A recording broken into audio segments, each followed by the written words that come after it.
కల్తీ నెయ్యి కేసులో సిట్ విచారణ కొనసాగుతోంది. మూడో రోజు చిన్న అప్పన్నను సిట్ అధికారులు ప్రశ్నించారు. 5 రోజుల కస్టడీకి కోర్టు అనుమతించింది. రియా ఆసుపత్రిలో వైద్య పరీక్షల తర్వాత నిందితుడిని సిట్ కార్యాలయానికి తరలించి విచారించారు.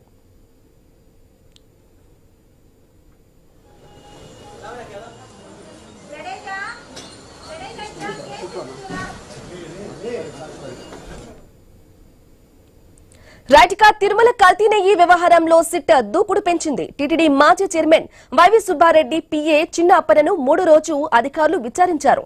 తిరుపతి స్విమ్స్ ఆసుపత్రిలో వైద్య పరీక్షలు పూర్తి చేసిన అనంతరం సిట్ కార్యాలయానికి తరలించి విచారించారు. ఇక బోలేబాబా డైరీ నుంచి 50 లక్షలు లంచం తీసుకున్నట్లుగా అప్పన్నపై సిట్ రిమాండ్ రిపోర్టులో నమోదు చేసింది.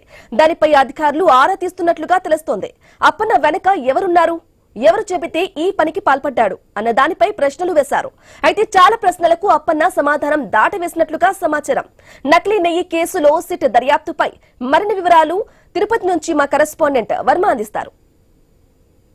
తిరుమలకు కల్తీ నెయ్యి వ్యవహారంలో కేంద్ర సిబిఐ ఆధ్వర్యంలోని సిట్ దూకుడు పెంచింది. ఇప్పటికే పలువురు నిందితులను సిట్ అరెస్టు చేసిన సంగతి తెలిసిందే. డైరీల డైరెక్టర్లు బెయిల్ కూడా తీసుకున్నారు. అయితే ఆ తర్వాత కూడా మరికొంతమందిని కూడా నిందితుల్ని అరెస్టు చేయడం జరిగింది. అలాగే కీలక వ్యక్తులను కూడా సిట్ అయితే ప్రశ్నిస్తోంది. ప్రస్తుతం సిట్కు సంబంధించి ఏదైతే గత టీటీడీ పాలక మండలి మాజీ చైర్మన్ వైవి సుబ్బారెడ్డి పిఏను కూడా గత 2 రోజులుగా అప్పన్నను సిట్ అధికారులు విచారిస్తున్నారు. ప్రస్తుతం నేను తిరుపతిలోని సిట్ ప్రధాన కార్యాలయం దగ్గర ఉన్నాను. ప్రస్తుతం సిట్ కార్యాలయం మనం చూస్తున్నాము. ఇక్కడే పూర్తిగా వివిధ ఈ కేసు సంబంధించి కూడా పూర్తి విచారణ సిట్ బృందం అయితే చేస్తున్న పరిస్థితి అయితే ఉంది. ఉన్నతాధికారుల ఆధ్వర్యంలో విచారణ కొనసాగుతోంది. మాజీ ఈవో ధర్మారెడ్డిని కూడా పాటు సిట్ విచారించింది. అయితే దీంట్లో కూడా ఆయన అప్పట్లో తాను అధికారిగా ఉన్నప్పుడు పై అధికారులు అటు టీటీడీ బోర్డు కానీ ఇతర నిర్ణయాలు తాను అమలు చేయాల్సి వచ్చినట్టుగా కూడా చెప్పినట్టు సమాచారం. అలాగే సిట్కి సంబంధించి ప్రస్తుతం ఏదైతే అప్పన్న విచారణ జరుగుతుందో మాజీకి సంబంధించి బోలేబాబా డైరెక్టర్లను అప్పట్లో నెయ్యి 2022లో నెయ్యి నాణ్యత లేదన్న కారణంగా టీటీడీ బ్లాక్ లిస్ట్లో పెట్టింది.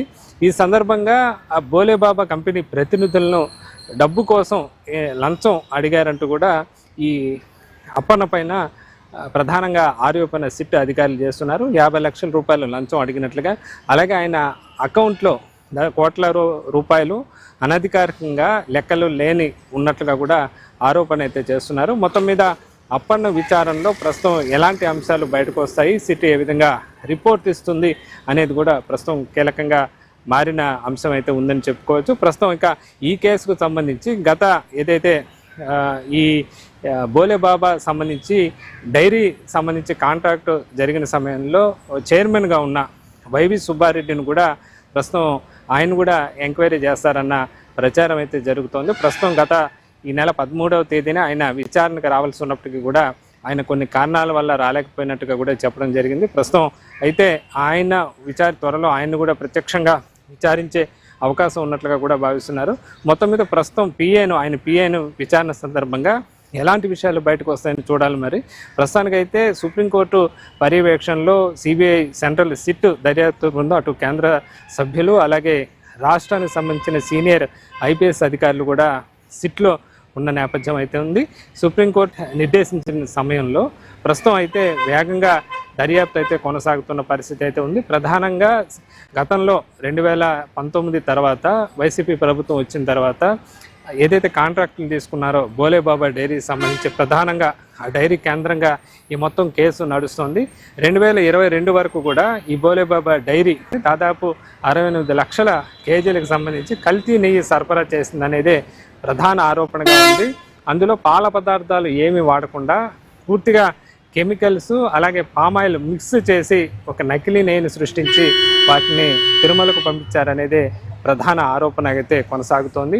అలాగే 2022లో దాని కాంట్రాక్టు రద్దు చేసినప్పటికీ కూడా ఆ తర్వాత సమయంలో కూడా ఏఆర్ డైరీ, వైష్ణవి డైరీల ద్వారా కూడా తర్వాత కాంట్రాక్ట్ తీసుకున్న సంస్థల ద్వారా కూడా ఈ సంస్థే ప్రధానంగా ఉండి బినామీలుగా వాటిని మార్చి ఈ నెయ్యి ఎక్కడి నుంచి వాటి డైరీలకు సరఫరా చేసినట్లుగా వాటి ద్వారా తిరుమలకు వచ్చినట్లుగా కూడా ప్రధానంగా ఆరోపణలు వినిపిస్తున్నాయి. ప్రస్తుతం 2022లో ఏదైతే ఈ బోలేబాబా డైరీ బ్లాక్ లిస్ట్ తర్వాత ప్రభుత్వం మారిన తర్వాత ఏఆర్ డైరీకి సంబంధించి లారీలు 4 రావటం జరిగింది. అయితే 1-2 లారీల్ని పంపించి నెయ్యి తయారీలో వినియోగించిన పరిస్థితి అయితే ఉంది. అయితే మిగతా వాటిని టెస్టుల్లో అవి ఫెయిల్ అయినట్లుగా కూడా అధికారులు గుర్తించడం జరిగింది.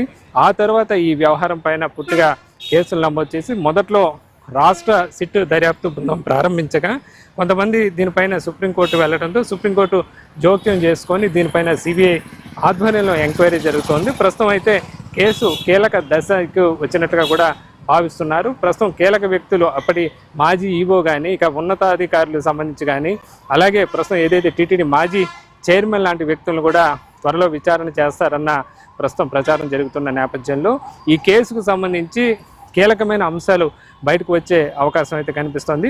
మొత్తం మీద ప్రస్తుతం ఏదైతే మాజీ చైర్మన్ వైవి సుబ్బారెడ్డి పిఏ సంబంధించి ఎంక్వైరీ జరుగుతున్న సమయంలో ప్రస్తుతానికైతే తను ఏదైతే తన పైనుండే వ్యక్తులు తన ఏదైతే పెద్ద ఆయన చెప్పినట్టు తాను నడుచుకున్నానన్నట్లుగానే తప్ప మిగతా సమాధానాలు పెద్దగా చెప్తున్నట్లుగా మనకైతే ప్రస్తుతానికి సమాచారం అయితే రావడం లేదు. మొత్తం మీద ఇంకా 5 రోజుల పాటు కస్టడీకి తీసుకున్న నేపథ్యంలో మిగతా 3 రోజుల్లో కూడా ఆయన ఏమైనా విషయాలు చెప్తారా లేదా అనేది కూడా ప్రస్తుతం ఉత్కంఠ భరితంగా మారిందని చెప్పుకోవచ్చు.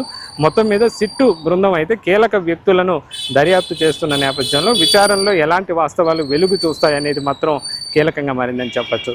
ఇది ప్రస్తుతం సిట్టు దర్యాప్తు నేపథ్యంలో తిరుమల కల్తీ నెయ్యి వ్యవహారం పైన తాజా పరిస్థితి.